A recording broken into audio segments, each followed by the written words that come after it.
You guys good? You can hear me? Yep, good to go. Okay. Well, some really nice moments tonight. It was good to get a win for our group. They played their tails off again. Um, and in the fourth quarter, we stopped making shots. So it was one of those moments again where it could have gone either way. But again, that's why I say it's so good for these guys to be in these type of games.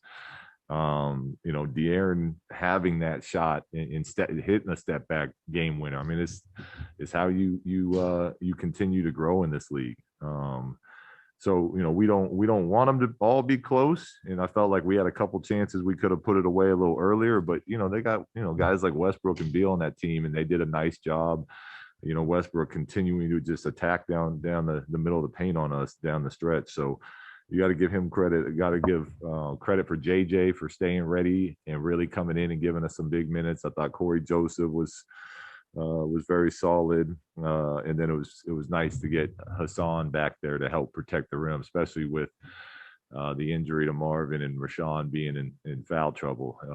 Really helped us out tonight. So good to get a win. All right, Sean Cunningham. Yeah, Luke, how fortunate do you guys feel you guys were to pull that out, considering the way kind of the offense was going there in the fourth quarter and kind of down the stretch a little bit? Well, I mean, we're glad that we won that. These, the message to the guys is always like, let's not leave it up to that, where it's one shot here or there. Let's take care of our business before that. But fortunate, unfortunate. I mean, that doesn't really matter. I mean, you look at the Charlotte game, like we probably should have won that game. So it's one of those things that our guys got back in the same situation, and De'Aaron hit a big time shot, and that's that's great to see, and that's a great experience for him. It's great for the team to go through that together, and we'll take that. James Ham. Yeah, Luke, you ran out of minutes there with Tyrese. Just how difficult is this for you to manage these minutes with guys on minutes restrictions and with fouls and all that stuff? It's a challenge. It is. So it's especially when you're talking about for us where we're at right now, it's a fine line between winning and losing. So we need these guys out there on the court to give ourselves the best chance of winning. So I mean, it's tough, but this is what we have to do. So we'll hopefully we can continue to get him healthier and healthier, get Hassan healthier and healthier, and get those minutes up and eventually off. Jason Jones. Yeah, Luke. The shots weren't falling for you guys in the fourth, and it was a struggle on offense. And it seemed like in a lot of ways you guys slowed down a little bit for a stretch of that. Can you still take from that fourth quarter the fact that they were still able to get enough stops and to do enough things to win, to say that even with that, there are some things you can learn to build on? Absolutely. I thought we made some, our defense was pretty bad again most of the night, but I thought in the fourth quarter we made some nice winning plays and some second effort plays and some deflections and some steals, and that's what we definitely need to continue to build off of. And it's like a lot of times, like we have to understand, like with the players we have, we want to look to push it even towards the end of the game. But fourth quarter basketball in the NBA is going to turn into matchup basketball. It's just, that's the way it is. So we have to understand that, and we have to continue to get better at it. Obviously looking to create for others when we draw doubles, but that's the end of games are always gonna naturally slow down in this league. We'll go with Tony Harvey. Yeah, Coach Walton, nice win, but I do want to get back to De'Aaron, that last shot. Of course, he had like 15 seconds, to wind up the pitch for that shot. But it seems like, in the case of Bradley Beal, he gave him a lot of room. I don't know if he was intended for him to De'Aaron to, drive to the basket. The man took the shot anyway. Do you think that's kind of like a lot of respect that these players giving De'Aaron now, since he can take that type of shot? Yeah, well, I think, De'Aaron did a great job of getting the last shot. I know there was 0.7 on the clock, but I mean, that's pretty much as close as you can get to getting the last shot, which is what we've talked about. There's been other times in late games we've left too much time on the clock. So he did a really nice job of working the clock. And look, it's really hard to keep De'Aaron in front of you. So players are going to back up, and then have help come at the rim. So again, we always want De'Aaron in attack mode, and I had just told him to play before, like, don't bail him out, but as a closer, you got to be able to hit that shot too. So he read the defense correctly. He got the last shot for us, and he was very calm and collected, and he put it, he hit a game winner for us tonight. Jason Anderson. Yeah, Luke, to follow up on that point,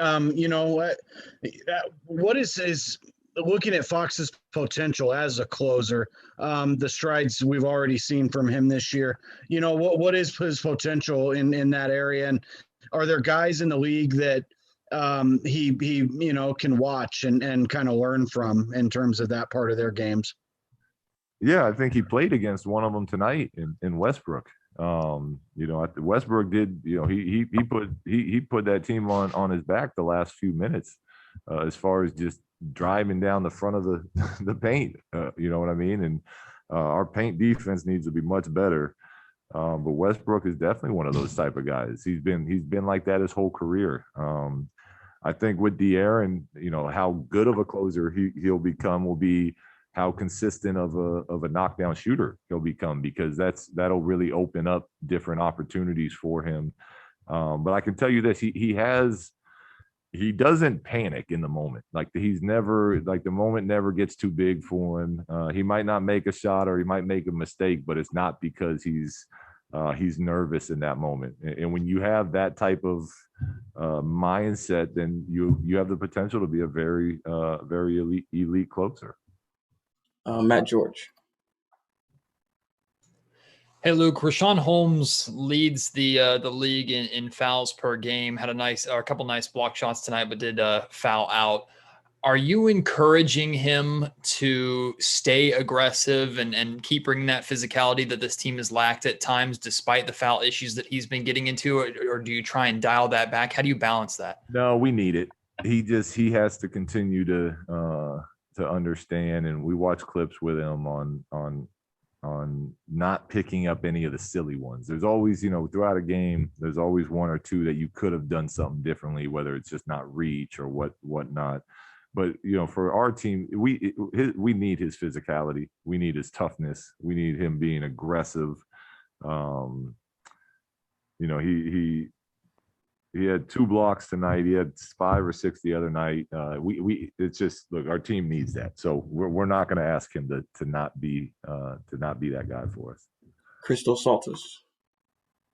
Hello, coach. Congratulations on the win. Thank you. How important for you and what it means to have a player like De'Aaron Fox into his leadership role in the roster, and what is his biggest growth in the season overall? Because except his points and his winning shot, he has 7 assists and 5 steals. That means he reads the game pretty well tonight. Yeah, it's a great point. And it means that our future is very exciting when you have a young player like De'Aaron, and you got young guys, some of the other young guys we have on this team. And for De'Aaron, I think the growth he's having more so than anything this season is really kind of understanding and going through and feeling what it's like to be an elite player, an elite leader. And now he's got to get a lot better in those areas, but he's had some really nice moments of that, and you can see it. And to your point, like, he's a very intelligent player that reads the court, can anticipate. That's why he's able to get those type of steals. And we got to keep moving forward. All right, we got time for one last one. Jim Conlon in Ireland. Hi, Luke. Just in relation to Buddy Hield there tonight, in the first and second quarter, he did an awful lot of scoring, a good lot of 3-point shots, but that seemed to roll down a bit in the third and fourth quarter. And how important is it for Buddy to get consistency over the 4 quarters in terms of his scoring? yeah, we need it. And he knows it. I know it. I told him, look at this. If I have money on the table, I want the dice in Buddy's hands. He's that type of shooter. He's that type of roller where, he's, we have that confidence in him. So as a team, we're clearly much better when he's knocking those shots down. And there's no doubt in my mind that he'll start making those just because he's too good of a shooter not to. He just is, and he works too hard. All right. Thank you, Coach. Appreciate it. Thanks, guys. Have a good one.